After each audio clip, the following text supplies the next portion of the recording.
Pochampally sub division Palnadu జిల్లా. ఈరోజు ఈ నగరకల్లు పోలీస్ స్టేషన్ పరిధిలో ఒక సెన్సేషన్ మర్డర్ జరిగింది. దీనికి సంబంధించి అంటే డబుల్ మర్డరు. అయితే ఇది ఒక అక్క అంటే సొంత అక్కే అన్నని తమ్ముడిని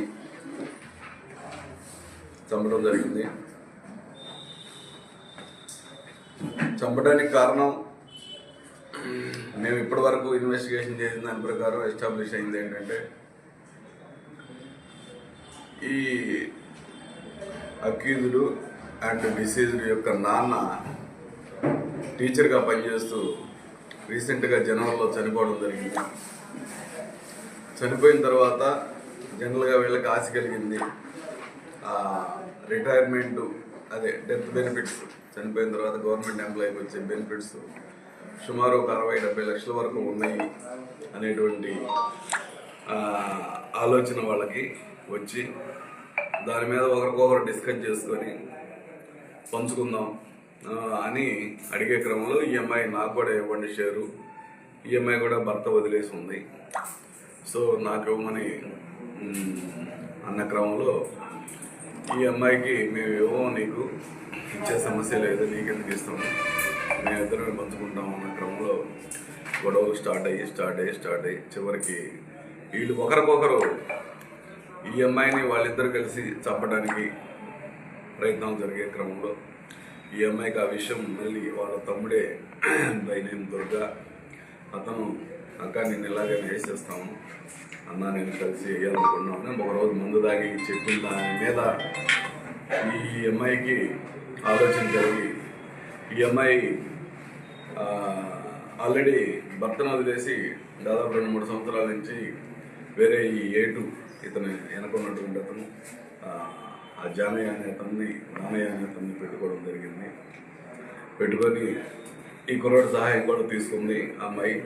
వీళ్ళిద్దరికి కూడా డిస్కషన్ జరిగితే ఈ యాక్చువల్గా ఇతను నీకు రావయ్యి ఎందుకు అంటే, లేదు ఎట్టి బస్సులో నేను తీసుకోవాలి, వాళ్ళని చంపైనా తీసుకుంటాను, నువ్వు అడ్డం రావద్దు, నువ్వు నాకు సహాయం చేయించాలని చెప్పి వీళ్ళిద్దరు మంచిగా ఒక వడంబడికి జరిగింది. దాని ప్రకారం ఈ అమ్మాయి ఎలాగో నన్ను చంపేస్తారు కదా, ఇంక వీళ్ళని చంపేయాలని మనసులో పెట్టుకొని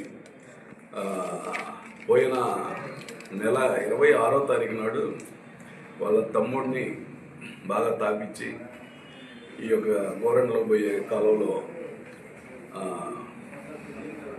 మెడకి చున్నీ వేసి లాగేసి, ఎవరితో లాగిందంటే ఈ అబ్బాయి ఇంకొక 2 మైనర్స్ ఉన్నారు పిల్లలు, ఆ పిల్లల సహాయం తీసుకొని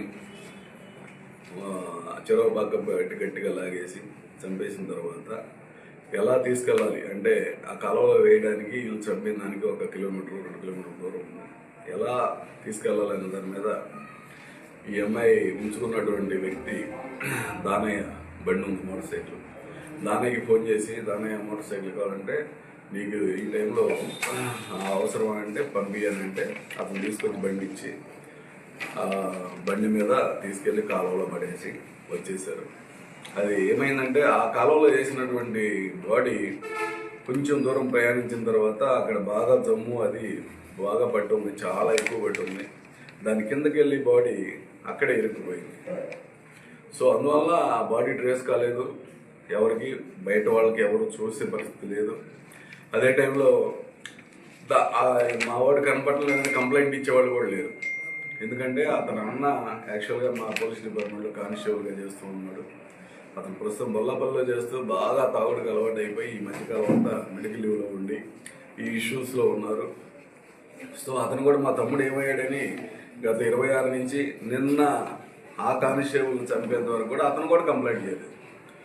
సో ఈ అమ్మాయి ఇక చిన్నగా ఏం రాలేదు, నాకేం జరగలేదు, పోలీసుకు కూడా ఏమి చిన్న సమాచారం కూడా లేదు కాబట్టి ఇతను కూడా చంపేద్దాం ఉద్దేశంతో వాళ్ళ అన్న కానిస్టేబుల్ గోపి అతను కూడా ఒకరోజు అంటే 10వ తారీఖు మొన్న 10వ తారీఖు అతను అక్క డబ్బులు ఉండేవి ఒక 500 అంటే ఆ రోజు కావాలని ఓకే రెడీ ఇతను కూడా రెడీ అవుతున్నాడు అని చెప్పి అతనికి డబ్బులు ఇచ్చేసి 500 1000 ఇచ్చి ఫుల్ బాటిల్ తెప్పించి వాటిల్లో ఈ సమ్ మెడిసిన్ కలిపేసి నిద్ర మాత్రలు లాంటి బాగా తాపించేసి పండబెట్టేసి మరలా ఇంకొక ఇద్దరు మైనర్ పిల్లలే వాళ్ళు కూడా వాళ్ళ 2 పిల్లల సహాయం తీసుకొని అక్కడ ఈ కాలనీలో ఒక తాడుతోటి లాగారు ముందు ఇతన్ని కానిస్టేబుల్ని ఆ మెడ సరిగా అది తెగిపోయిందంట.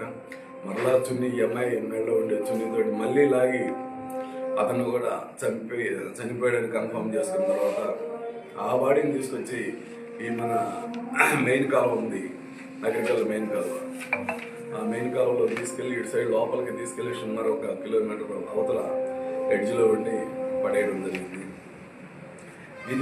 ఈ బాడీ చిన్నగా వెళ్ళి మా లిమిట్స్లోని ముప్పాల పోలీస్ స్టేషన్ పరిధిలో బాడీ ట్రేస్ అవ్వడం జరిగింది. లోపల దగ్గర ఆగితే మా ముప్పాల ఎస్ఐ గారు రీసెంట్గా 11వ తారీఖు కేసు కట్టడం జరిగింది ఈ బాడీ మీద. అది కూడా ఎవరు క్లెయిమ్ చేయలేదు, వీళ్ళకి ఎవరు లేరు, తండ్రి లేరు, తల్లి లేరు. సో వాళ్ళ బంధువులు వాళ్ళకే ఉన్నారు.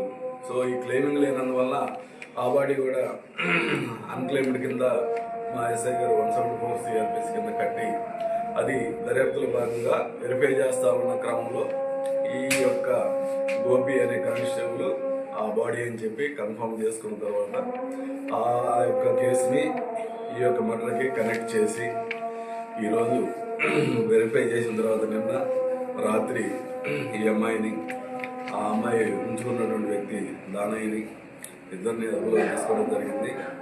అదేవిధంగా మిగతా పిల్లలిద్దరిని కూడా నలుగురిని కూడా ఆ దుర్గా విషయంలో పార్టిసిపేట్ చేసిన ఇద్దరిని, అలాగే ఈ గోపి విషయంలో పార్టిసిపేట్ చేసిన ఇద్దరిని నలుగురిని కూడా అదుపులో తీసుకొని వాళ్ళు మైనర్స్ అయిన వల్ల